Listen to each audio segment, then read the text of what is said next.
جس سے روزہ ضعیف، کمزور اور لاغر ہو جاتا ہے، تو اللہ تعالیٰ کو اس کے روزے سے کوئی پرواہ نہیں، بندہ روزے کے جو بہترین فوائد ہیں اس سے محروم رہ جاتا ہے۔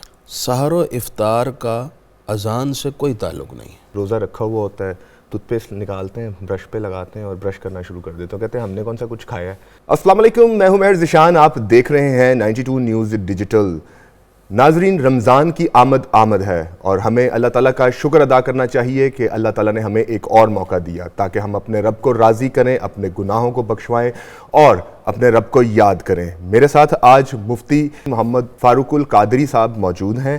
ان سے آج روزے کے بارے میں ہم پوچھتے ہیں کہ کون سی ایسی احتیاط کرنی چاہیے ہمیں روزہ رکھتے ہوئے اور روزہ کن وجوہات سے فاسق ہو جاتا ہے۔ السلام علیکم سر۔ وعلیکم السلام۔ سر مجھے یہ بتائیے کہ ہمیں رمضان کا روزہ رکھتے ہوئے کن چیزوں کی احتیاط کرنی چاہیے؟ بسم اللہ الرحمن الرحیم۔ دیکھیے، سب سے پہلی تو احتیاط یہ ہے کہ روزے کو ایسے عمل سے بچائیں جس سے روزہ مکمل ٹوٹ جاتا ہے، جیسے کھانا پینا ہے، جماع ہے، اس طرح کی چیزوں سے محفوظ رکھیں۔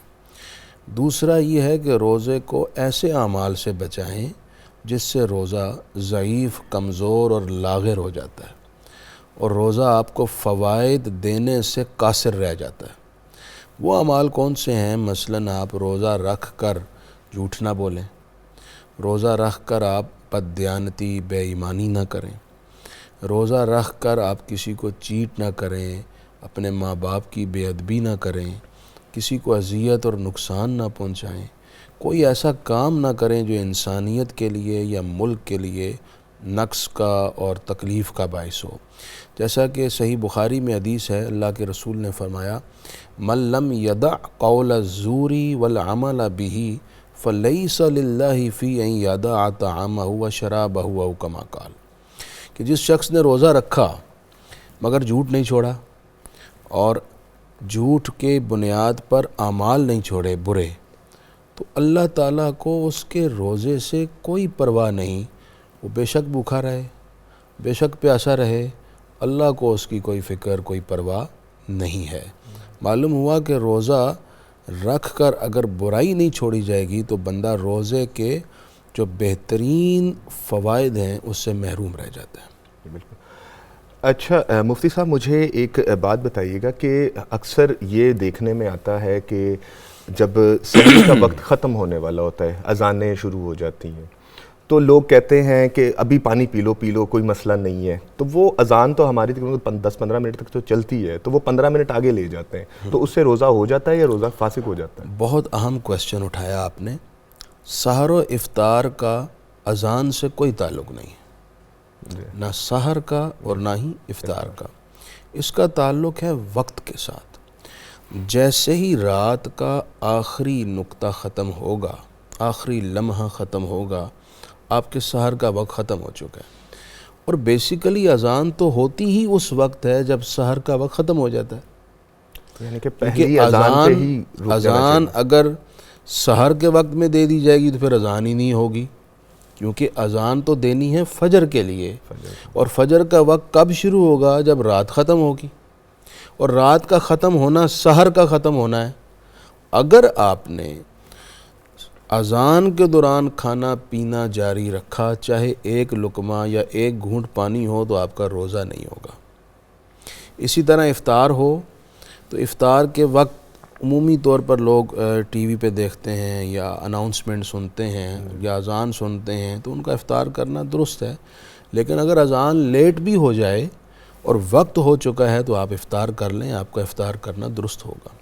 تو اکثر مفتی صاحب لوگ کیا کرتے ہیں کہ صبح اٹھتے ہیں، روزہ رکھا ہوا ہوتا ہے، ٹوتھ پیسٹ نکالتے ہیں، برش پہ لگاتے ہیں اور برش کرنا شروع کر دیتے ہیں، کہتے ہیں ہم نے کون سا کچھ کھایا ہے، تو اس سے روزہ بچ جاتا ہے یا روزہ ٹوٹ جاتا ہے اس سے؟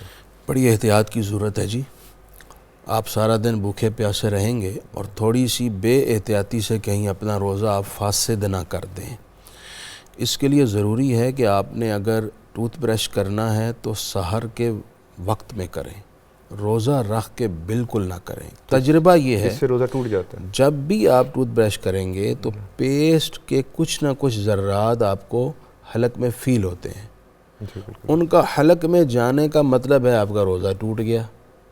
سو آپ روزہ رکھ کر احتیاط کریں ایسا نہ ہو، یعنی ٹوتھ پیسٹ نہ کریں.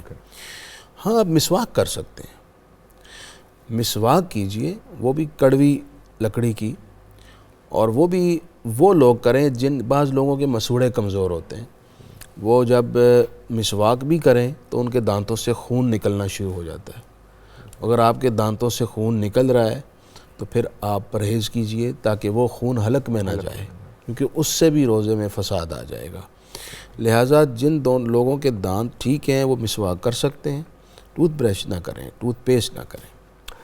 مفتی صاحب، بہت ساری سچویشنز میں ایسا دیکھا جاتا ہے کہ روزہ رکھنے کی خواہش تو ہوتی ہے مگر جسمانی حالت جو ہے وہ اس کی اجازت نہیں دیتی، پھر بھی روزہ رکھ لیا جاتا ہے. جیسے مثال کے طور پہ دمے کے مریض ہیں، انہیلر لینا ہوتا ہے، جب وہ انہیلر کا یوز کرنا ہوتا ہے تو وہ ایک سرٹن سچویشن نہیں ہوتی، اس کا کوئی ٹائم تو ہوتا نہیں ہے. تو ایسی سچویشن میں اگر کوئی دمے کا مریض ہے اور اس نے روزہ رکھا ہوا ہے اور اس کو انہیلر یوز کرنا پڑ گیا ہے تو اس سے اس کا روزے کا کیا ہوگا؟ جی انہیلر لینے سے روزہ ٹوٹ جائے گا. اس کی وجہ یہ ہے، انہیلر میں بیسیکلی ایک دوا ہوتی ہے جو سپرے کی شکل میں ہم لیتے ہیں جس سے ہمیں ریلیف ملتا ہے. وہ دوا ہم جب سپرے کرتے ہیں تو سانس کی نالی سے پھیپھڑوں تک جاتی ہے، پھر ہمیں اس سے ریلیف فیل ہوتا ہے سانس لینے میں. جب وہ آپ سپرے کرتے ہیں حلق میں تو حلق میں سانس کی نالی کے ساتھ خوراک کی نالی بھی ہوتی ہے، اور وہی دوا پھر چلی جاتی ہے خوراک کی نالی میں جس سے روزہ ٹوٹ جاتا ہے. اب مسئلہ یہ ہے کہ جس شخص کو انہیلر لینے کے بعد ایک لانگ ٹائم ریلیف فیل ہوتا ہے اسے چاہیے کہ سحر کے وقت انہیلر لے لے تاکہ سارا دن اس کا گزر سکے. لیکن جس کی سچویشن اتنی خراب ہے کہ اس کو ہر تھوڑے وقت کے بعد انہیلر یوز کرنا پڑتا ہے تو پھر وہ روزہ ہی نہ رکھے. جب اس کی طبیعت درست ہو جائے گی اس وقت وہ روزوں کی قضا کر لے گا. اور اگر مثال ہے وہ اتنا بوڑھا ہو گیا قضا بھی نہیں کر سکتا تو اپنے روزوں کا فدیہ ادا کر دے گا. اپنے روزہ کا فدیہ ادا کر دے گا. تو اس میں اگر ایسی سچویشن ہوتی ہے کہ انجیکشن لگوانا پڑ جاتا ہے تو انجیکشن بھی دو طرح کے ہوتے ہیں. جی ایک مسکولر انجیکشن ہوتا ہے اور ایک وینز میں لگتا ہے. تو ان دونوں انجیکشن کی صورت میں روزہ بچ جاتا ہے یا روزہ ٹوٹ جاتا ہے؟ جو انجیکشن لگاتے ہیں مسکولر انجیکشن گوشت میں لگتا ہے اس سے تو نہیں ٹوٹتا. اچھا، اس سے روزہ نہیں ٹوٹے گا. اور جو وینز میں لگاتے ہیں اس میں بعض علماء کی رائے یہ ہے کہ روزہ ٹوٹ جاتا ہے اور بعض یہ کہتے ہیں کہ روزہ نہیں ٹوٹتا. لیکن آج کے دور میں جو ریلیف ہے اس حوالے سے تحقیق کی روشنی میں اگر بہت زیادہ طبیعت خراب ہے تو آپ انجیکشن لگوا سکتے ہیں، روزہ نہیں ٹوٹے گا.